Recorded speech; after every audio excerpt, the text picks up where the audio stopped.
नमस्कार, बहुत स्वागत है आपका न्यूज़ 18 के डिजिटल प्लेटफॉर्म पर। मैं हूं आपके साथ अंशिका पाठक।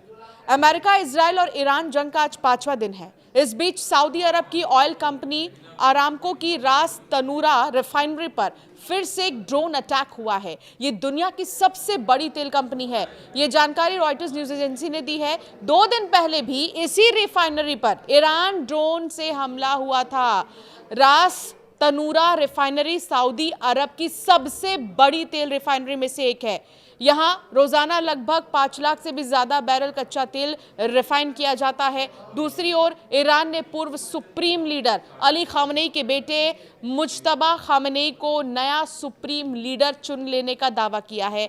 हालांकि इसकी आधिकारिक पुष्टि खामनेई के अंतिम संस्कार के बाद ही होगी। तो वहीं इजराइल के रक्षा मंत्री इजराइल काट्ज ने कहा है कि अगर अली खामनेई के बाद ईरान में जो भी नया नेता बनेगा उसे भी खत्म कर दिया जाएगा। काट्ज ने यह भी कहा है कि नाम या जगह से कोई फर्क नहीं पड़ता, इजराइल उसे ढूंढ ही लेगा। अब आप सऊदी अरामको कंपनी के बारे में जानिए। सऊदी अरामको दुनिया की सबसे बड़ी तेल और गैस कंपनियों में से एक है। ये सऊदी अरब सरकार के स्वामित्व में है। इसकी स्थापना 1933 में अमेरिकी कंपनियों के साथ समझौते के तहत हुई थी। 1980 में ये पूरी तरह से सऊदी सरकार के नियंत्रण में आ गई थी। कंपनी का मुख्यालय तेहरान में स्थित है।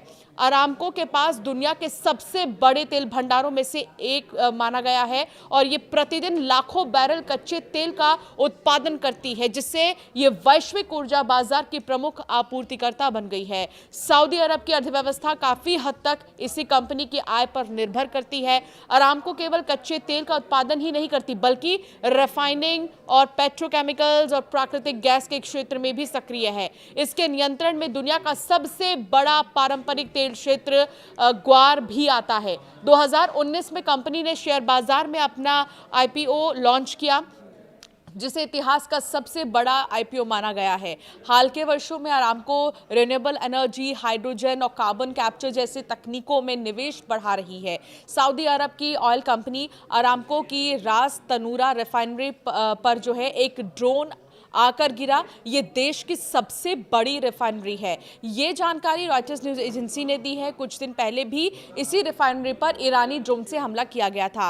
अरामको की ताकत का असली राज इसके विशाल हाइड्रोकार्बन रिजर्व में छिपा हुआ है। ये कंपनी हर दिन औसतन 10 से 12 मिलियन बैरल कच्चे तेल का उत्पादन करती है। साल 2024 में इसका राजस्व लगभग $480 बिलियन रहा है।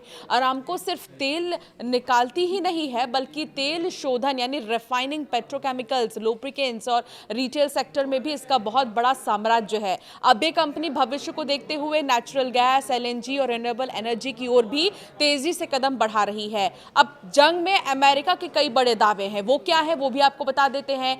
अमेरिका का दावा यह है कि ईरान के 17 जहाज तबाह कर दिए हैं, जिनमें एक पनडुब्बी भी शामिल है। इस ऑपरेशन में 50,000 से ज्यादा अमेरिकी सैनिक शामिल हैं।